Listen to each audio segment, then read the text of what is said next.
Alright, how to remove your wiring harness. What you guys want? What you guys want? What you, Kelly?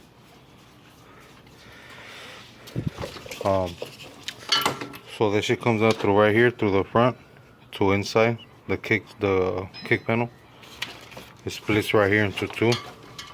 This should go to the front of the carb right here. Little stuff here has clips. Make sure you put labels on everything.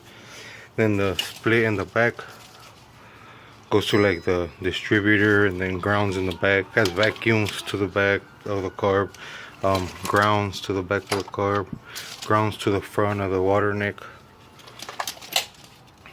There's a backside distributors, then some grounds and vacuums,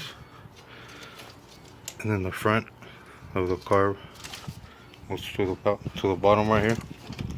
There's one sensor right here, more clips, goes down inside.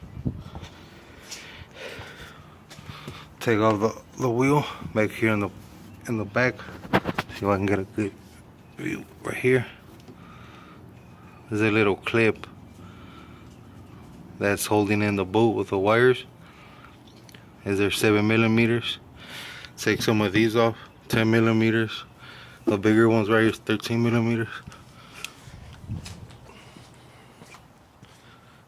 I'm down here to the kick panel. Take all the screws, the kick panel. There it is. Like a little pocket wallet.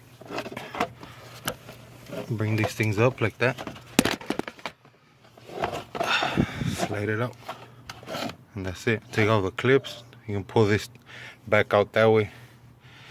And that's it. It's out real quick. You know what I mean? Alright. Like, comment, subscribe, share. You already know. It's your boy, Chibuchi. Peace.